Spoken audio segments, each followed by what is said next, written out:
দর্শক, আজকে আমরা দুধমান কচু দিয়ে গলদা চিংড়ি রান্না করব। ভিডিওটা সবাই শেষ পর্যন্ত দেখবেন। তো দর্শক দেখতে পারতেছেন যে আমরা যে জায়গায় প্রতিদিন ভিডিও তৈরি করে থাকি, এই বৃষ্টির কারণে একদম কাদায় কি অবস্থা হয়ে গেছে। তো এই জায়গায় তো আর রান্না করা সম্ভব না। তো আজকে দেখি বাসার কোন জায়গায় রান্না করা যায়।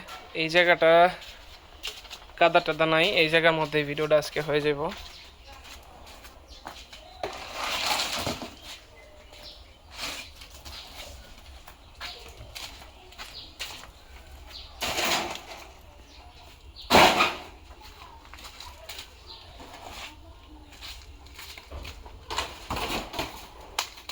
আনিকার রেসিপি খাইতে খাইতে আমি মোটাই। এই জায়গায় চুলা বসে দিতে হইব, তাই না? ভিজা দেখতে কেন? ভিজাও সমস্যা কি, তো মাটি না, কেদা না, এটা সিমেন্টের উপরে করতেছে। দেখো যথেষ্ট। প্রচুর সাইজগুলো কিন্তু বিশাল বিশাল হয়েছে। হ্যাঁ, একটা কচু দেখে কাইটা নি। এই দেখো আমার চেয়ে বড়। একটা দিয়ে হয়ে যাবো নাকি? এই যে এটা এটা মনে হয় কচি আছে, এই যে এটা ইয়া করো, এটা মাঝখানে দেখি। এটা কাটা যাবে না? এটা কাটি কচু গাছ মেরে দেব। কতগুলো আছে, একটা কাটো না কেন? আটা কাটো না? একটা দেব, একটা দিয়ে তো হওয়ার কথা না। কই যায় ভিতরে? আজকে কচু দিয়ে গলদা চিংড়ি রান্না করব। এই বৃষ্টির দিনে রাস্তার যাব অবস্থা হয় না কেরে। দেখছেন দর্শক, আমরা কিন্তু প্রত্যেকটা বাড়ির প্রত্যেকটা জায়গায় কিছু না কিছু লাগাইছি। পারলে আমরা কিন্তু এখানে ফুল গাছ লাগাইতে পারতাম, আমরা কিন্তু ফুল গাছ এখানে লাগাই নাই। এখানে দেখছেন ঢেঁড়স গাছ আছে, তারপর এই এটা কি বেগুন গাছ, পুঁই শাক, লাল শাক, যতটুকু চেষ্টা করছি মানে আর কি নিজেরা কিছু বইনা খাওয়ার জন্যে, একদম সার মুক্ত, ফরমালিন মুক্ত। কি চিংড়ি মাছ কাটবা?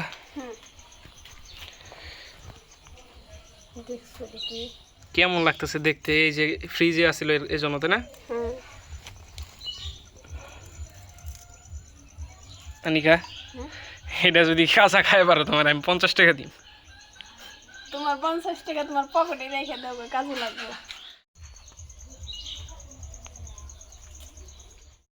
মাছ কাটা শেষ তোমার?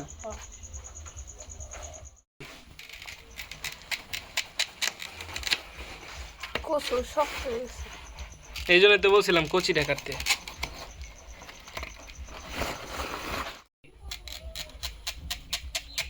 এতটুকু পরিমাণ করে কেটে ঝুরি করে নিব।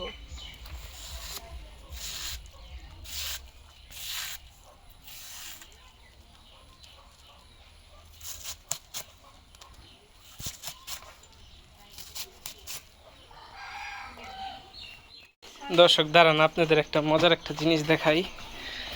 এই যে মজার জিনিসই তো, যারা গাছ পছন্দ করে তাদের জন্য মজাই লাগবো। তো দেখতেছেন কতগুলা মানে চারা জ্বালাইছে। এই যে চারাটা, এই যে এই চারাটা হইতেছে স্ট্রবেরি গাছের চারা। আমি দারাজে থেকে অনলাইনে থেকে আইনা অর্ডার দিয়ে এই চারাগুলা বিচিগুলা বুনছি। তো দেখা যাক কি অবস্থা, নেক্সটে আপডেট দিব নে যে স্ট্রবেরি ধরে কি না ধরে। তো এটা জায়গায় রেখে দিই, এখানেই থাকুক। সবার কষ্ট আসলে একটা দিকে ইঙ্গিত করে যে আপনারা যদি একটু সাপোর্ট করেন আমাদের নতুন চ্যানেলটা, আমাদের যদি একটু লাইক করেন ভিডিওটা, তাহলে কিন্তু আমরা অনেক বেশি অনুপ্রাণিত হই।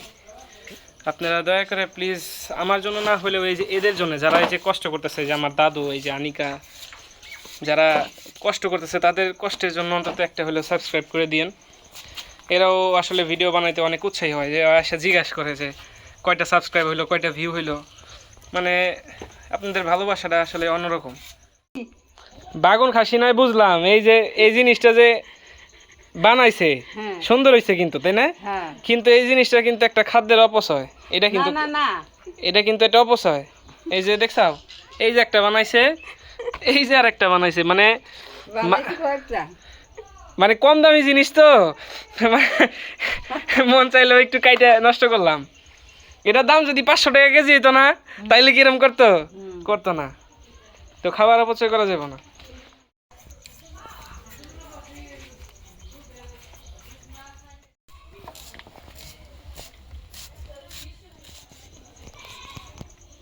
কচুগুলো এখন ভালোভাবে ধুয়ে নিব।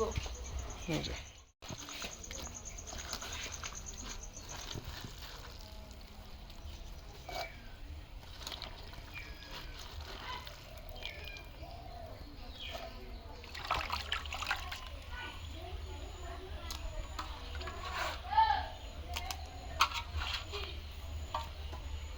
আমরা এখন চুলায় রান্না বসাই দিই। শয়তানে লড়াইতেছে না, আমার গ্যাস লাইট দাও, জল ধরো।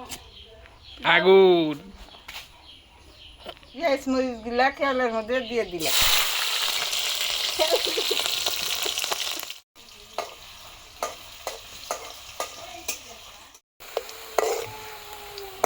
বাইটে রাখা মশলাটি দিয়ে দিলাম। পরিমাণ মতন পানি দিয়ে দিলাম। 1 চামচ পরিমাণ হলুদের গুঁড়া, 1 চামচ পরিমাণ মরিচের গুঁড়া, 1 চামচ পরিমাণ ধনিয়ার গুঁড়া, স্বাদ মতন লবণ দিয়ে দিলাম। মশলাটা আমরা কিছুক্ষণ কষাই রাখলাম। আমরা এখন চিংড়ি মাছটা কষিয়ে নিব। হ্যাঁ, একটু সুন্দর হয়েছে। দাদু কি সুন্দর লাল হয়ে গেছে, হ্যাঁ চিংড়িগুলা হ্যাঁ, অনেক সুন্দর কালার হয়েছে। এই কচু দিয়ে রান্না করা লাগবে না বুঝছো, আমি চিংড়ি নিয়ে দৌড় দিব এখন।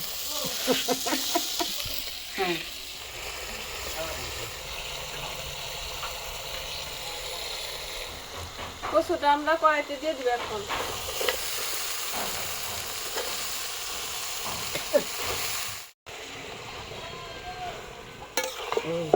কড়াইটা ঠাসে করে নিতে হবে। আর না, এই যে আমরা এখন 10 মিনিটের জন্য কচুটা ঢেকে দিলাম। আনিকা এই যে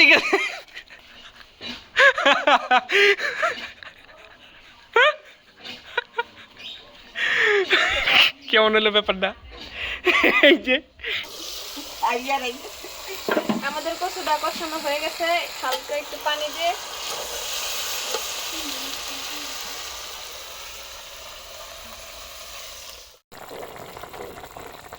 এখন আমরা চিংড়ি মাছটি সুন্দর মতন দিয়ে দেব।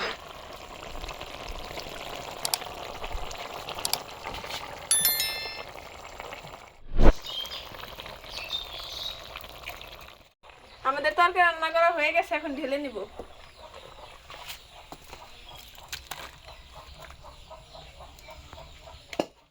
আমাদের কচু দিয়ে চিংড়ি রান্না শেষ।